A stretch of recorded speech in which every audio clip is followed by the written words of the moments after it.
오늘 우리에게 주신 하나님의 말씀은 사도행전 2장 42절에서 47절의 말씀입니다. 신약성서 190면입니다. 봉독하겠습니다. 그들이 사도의 가르침을 받아 서로 교제하며 떡을 떼며 오로지 기도하기를 힘쓰니라. 사람마다 두려워하는데 사도들로 말미암아 기사와 표적이 많이 나타나니 믿는 사람이 다 함께 있어 모든 물건을 서로 통용하고 또 재산과 소유를 팔아 각 사람의 필요를 따라 나눠주며 날마다 마음을 같이하여 성전에 모이기를 힘쓰고 집에서 떡을 떼며 기쁨과 순전한 마음으로 음식을 먹고 하나님을 찬미하며 또 온 백성에게 칭송을 받으니 주께서 구원받는 사람을 날마다 더하게 하시니라. 아멘.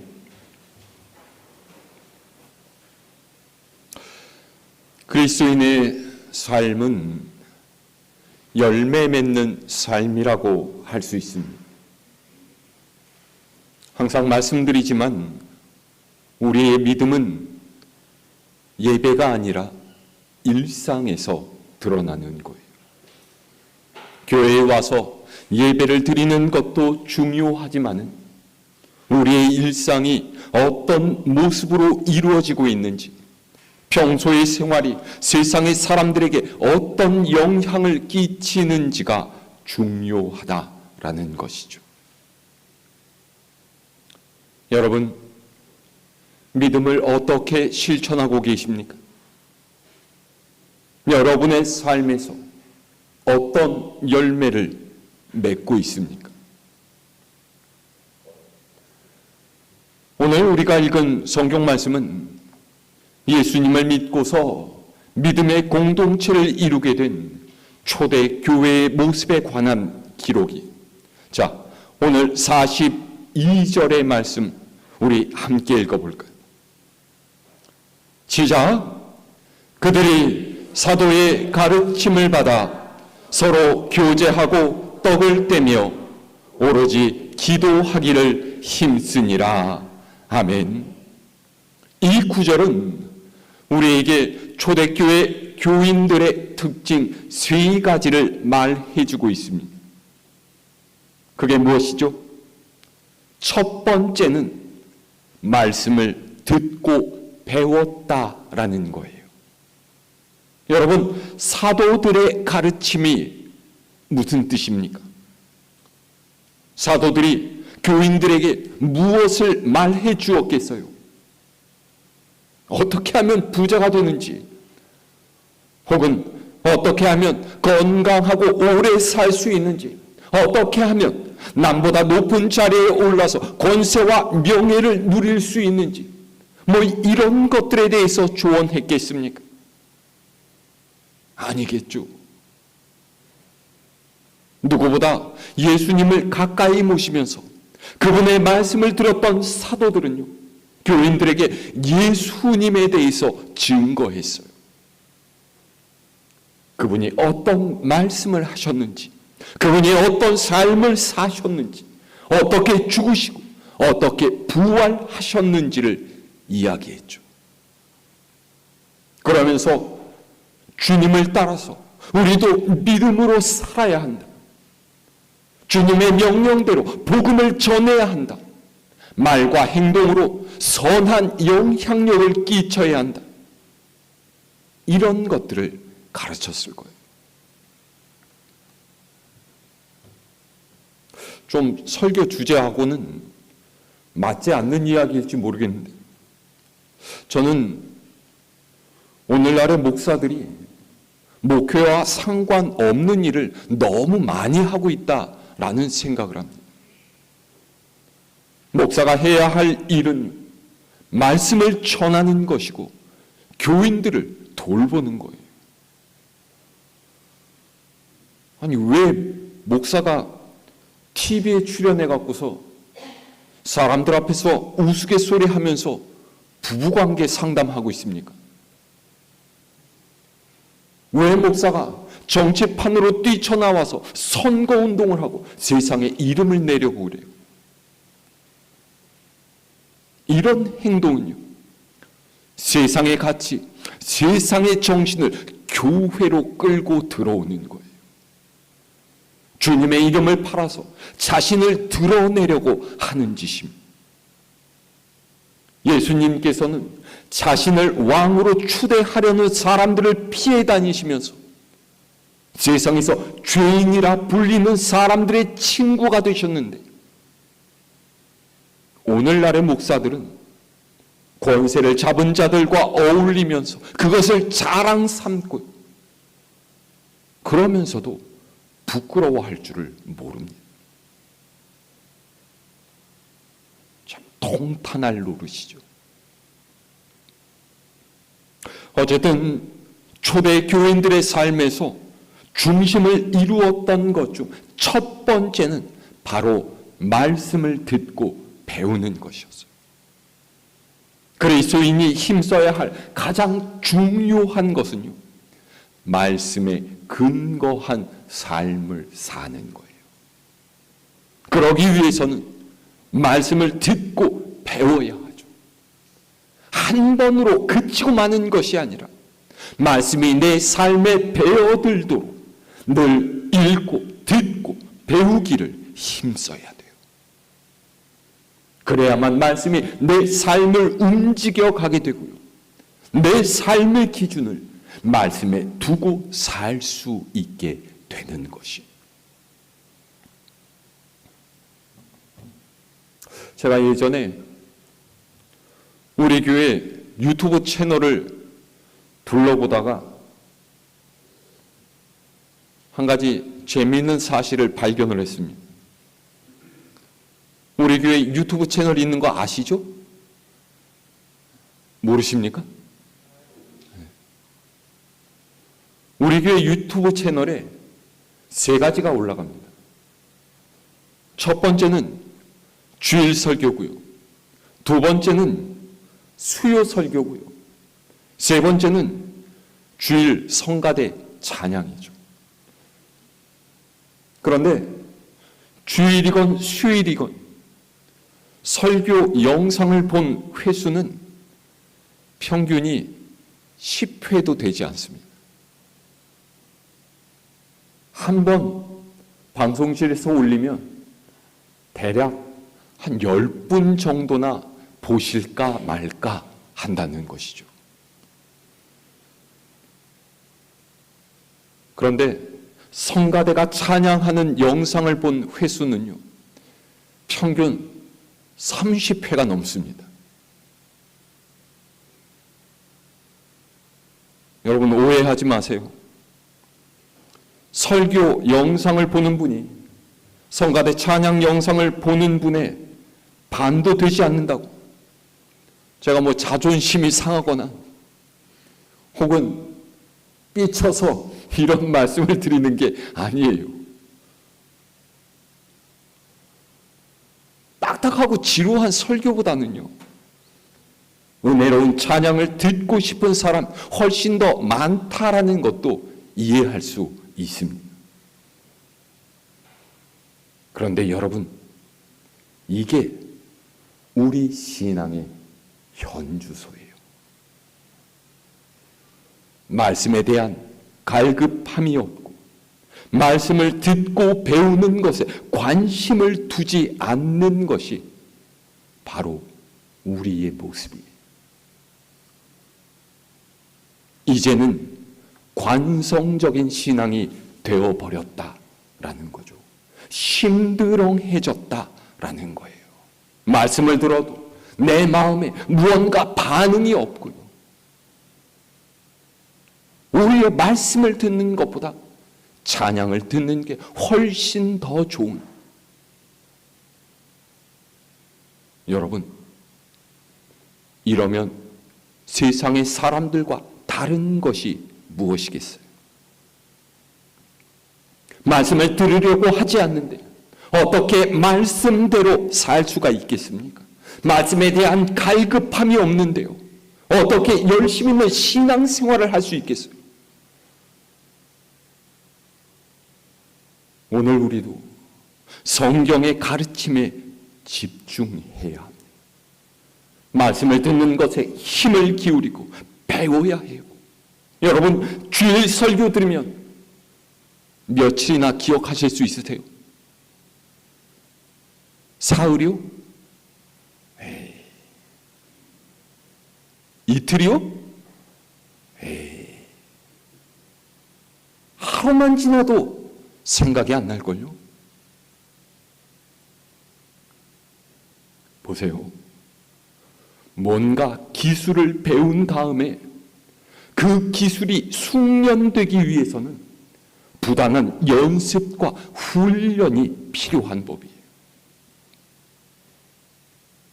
제가 이 이야기를 하면 또 자기를 팔아먹는다고 나중에 바가지를 분명히 긁을 텐데, 저희 사모가 요즘에 일주일에 한 번씩 기타를 배우러 다닙니다.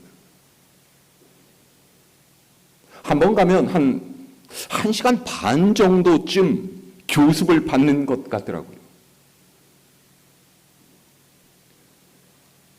본인의 야심은 기타를 잘 치게 되어서 내년이나 내후년 정도에는 찬양단에서 반주를 하는 거랍니다. 근데 문제는요, 배우고 와서 집에서는 연습을 안 한다는 거예요.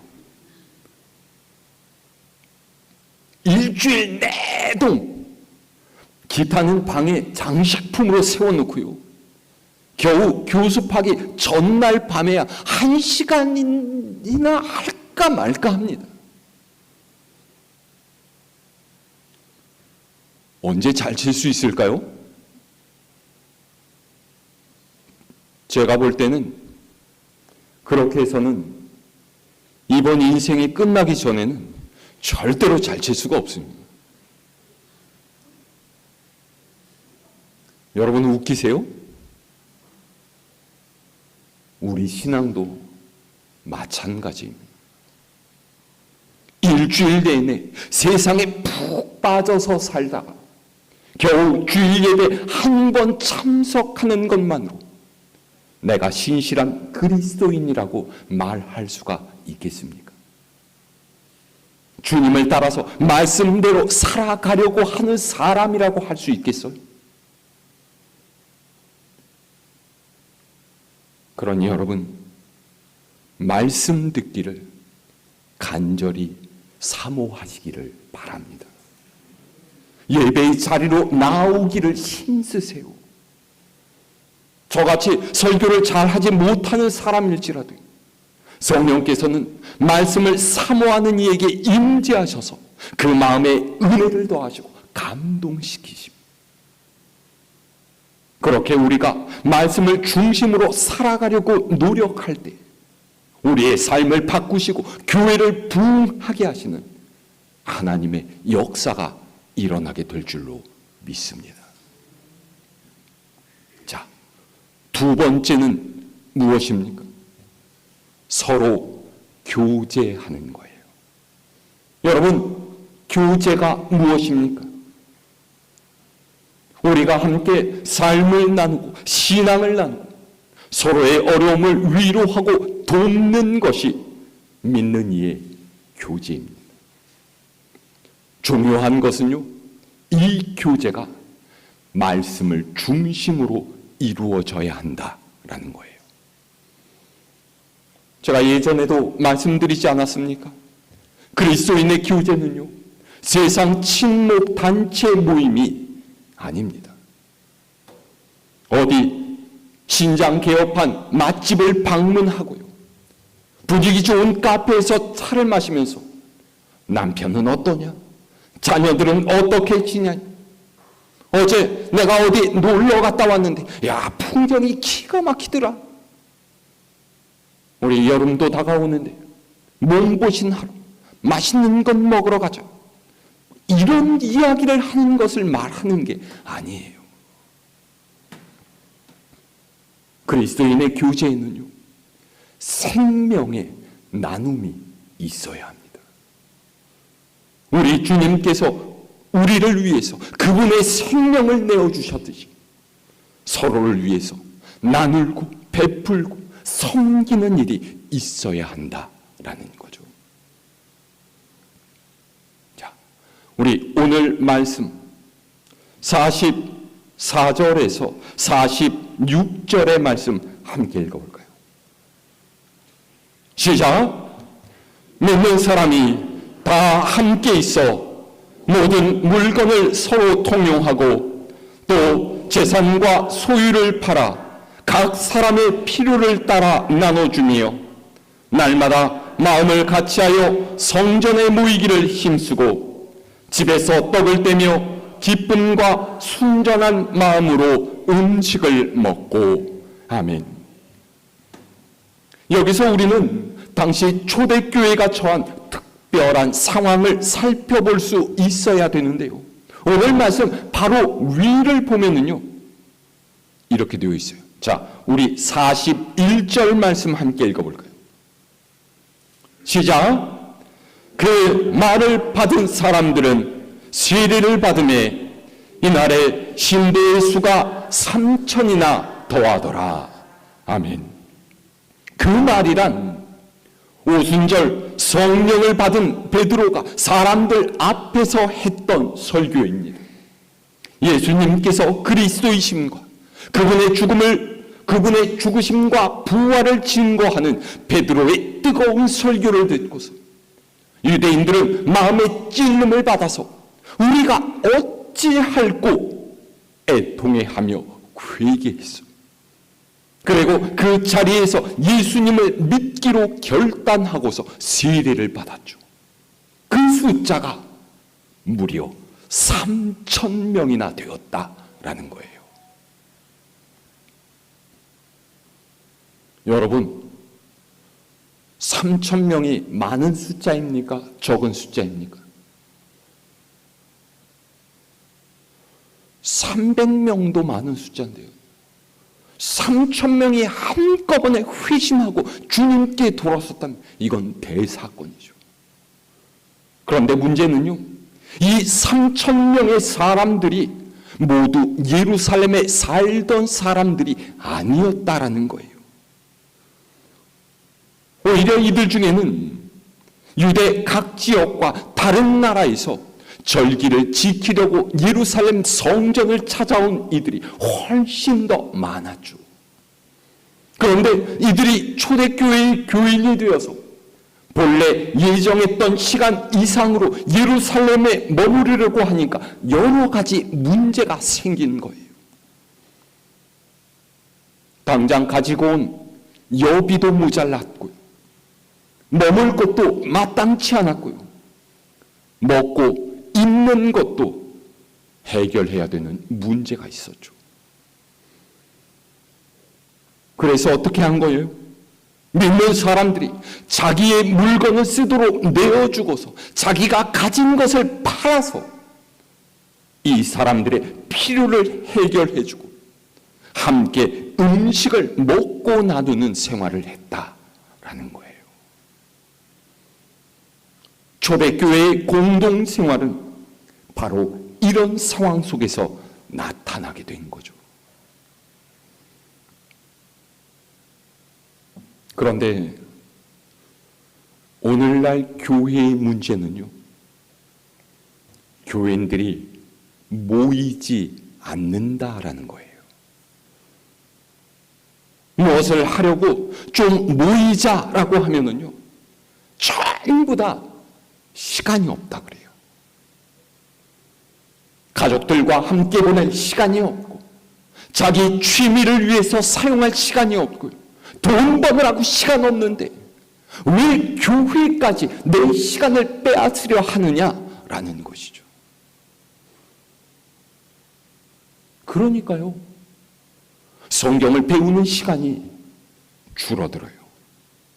기도하는 시간이 사라졌습니다. 제가 예전에 섬기던 교회에서는요, 중고등부 예배를 9시에 시작하는데요, 무조건 10시 전에 끝내야 돼요. 넘어가면 안 됩니다. 왜요? 주일에도 학생들이 학원에 가야 되니까요. 그래서 교회가 10시 이후에 끝나면 부모들이 교회에 애들을 안 보낸다는 거예요. 어떤 교회에서는요, 당회에서 장로님들이 목사님한테 설교 시간을 좀 줄여달라고 요구를 했답니다. 너무 길대요. 짧게 하시면 목사님도 편하고 교인들도 은혜를 받습니다.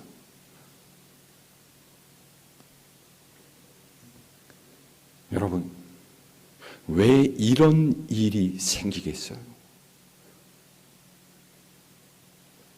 말씀 안에서 하나가 되지 못했기 때문이에요. 함께 은혜를 받고 주님을 만나는 경험을 하지 못했기 때문이죠. 예전에는요, 학생들이 2박 3일 혹은 3박 4일 동안 수련회를 갔다 오면 굉장히 친해졌어요. 같은 곳에서 먹고 자고 예배하고 뛰놀고 그렇게 서로 몸을 부대끼면서 공통의 체험을 했기 때문이죠. 여러분의 지난 날을 생각해 보세요. 여러분, 지금보다 훨씬 더 교회를 자주 찾아오시지 않았습니까? 서로 더 자주 만나지 않으셨어요?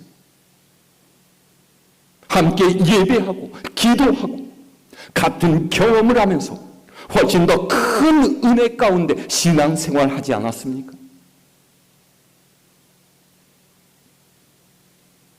그런데 점점 시간이 지나면서 우리는 무뎌졌어요. 세상의 것들의 마음을 빼앗기고 나태함에 사로잡히고 타성에 빠져서 주님을 향한 사랑을 잃어버렸기 때문이죠.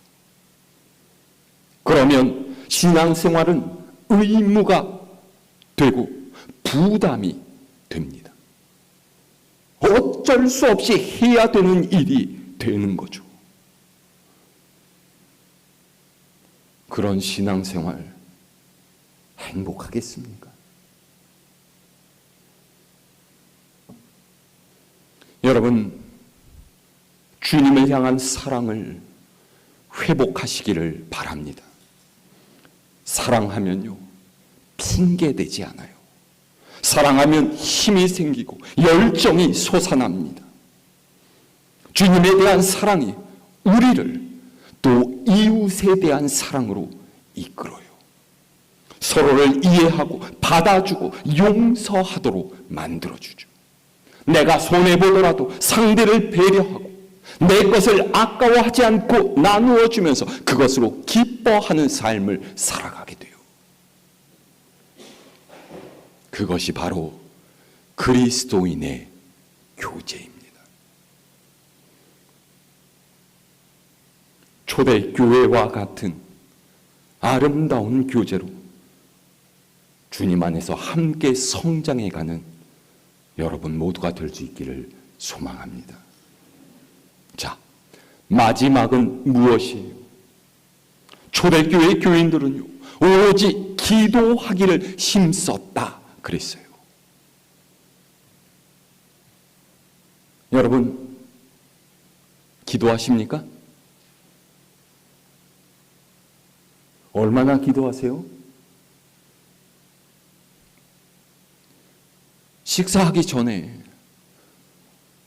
잠깐 기도하는 거 말고요. 여러분, 하루에 단 10분이라도 시간을 정해서 기도하시는 분 있습니까? 혼자서 말씀을 읽는 것도 힘들지만 혼자서 기도하는 것은 훨씬 더 어렵습니다. 하지만 기도를 빼고 그리스도인의 삶을 이야기한다라는 것은 불가능해요. 기도는 우리가 주님을 따라 살 수 있게 만드는 힘이고 능력이기 때문이죠. 우리가 해결할 수 없는 문제를 만날 때 기도하지 않습니까? 하나님께서 우리를 대신해서 그 일을 해결해 주시기를 구하기 때문이죠. 그래서 우리는 기도해야 돼요. 믿지 않는 사람들은 세상의 방법을 동원하지만요, 믿는 사람은 삶의 문제 앞에서 하나님께 나아가 무릎을 꿇어야 해요. 이게 믿음의 원칙이에요. 주님께서는 두세 사람이 내 이름으로 모인 곳에 나도 그들 중에 있겠다라고 말씀하셨어요. 같은 제목으로 또 서로 다른 제목으로 함께 기도할 때 우리는 한 믿음 안에 있다라는 것을 느끼게 됩니다. 그리고 그때 주님께서 우리 중에 임하셔서 우리의 기도를 들으신다라는 거예요. 때때로 저는 교인들에게서 기도 요청을 받습니다. 다른 사람에게 말할 수 없는 은밀한 문제들로 저를 찾아오셔서 기도를 요청하시는 분이 있죠. 여러분, 나를 위해서 기도해주는 그 한 사람이 있다는 것, 얼마나 엄청난 일인 줄 아세요?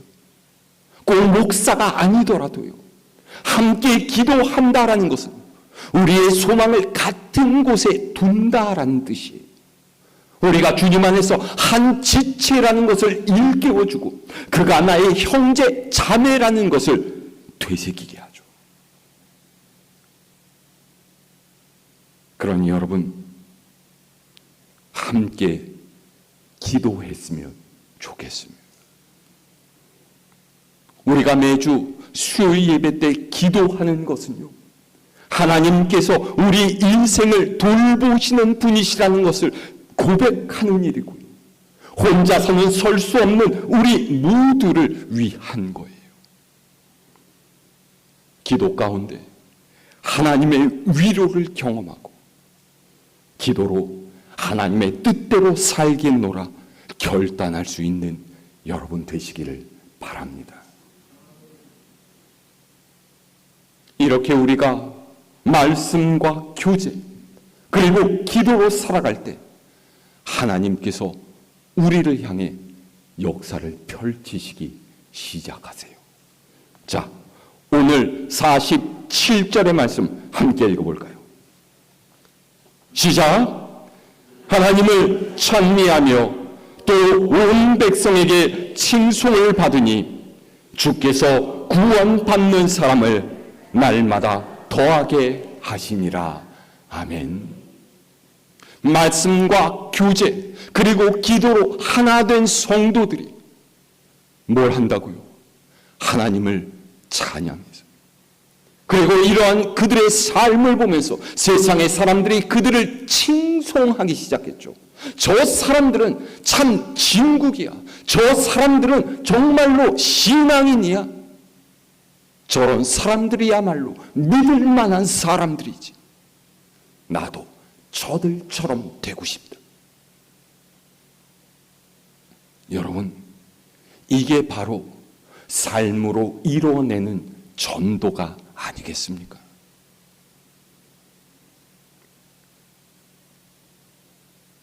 그렇게 해서 하나님께서 어떻게 하셨다고요? 구원받는 사람을 날마다 더하게 하셨다라고 해요. 여러분, 오늘 말씀을 꼭 기억하실 수 있기를 바랍니다. 성경은 우리에게 말씀과 교제, 기도함으로 믿음의 삶을 살아가라고 이야기하고 있어요. 말씀의 은혜를 붙들고 사랑으로 서로를 섬기며 기도로 하나님의 뜻을 묻고 구하는 우리 갈보리 교회가 될 수 있기를 바랍니다. 이 한 주간도 성령의 인도하심을 따라서 하나님께서 기뻐하시는 아름다운 산제사를 드리는 여러분 모두가 될 수 있기를 우리 주님의 이름으로 축원합니다.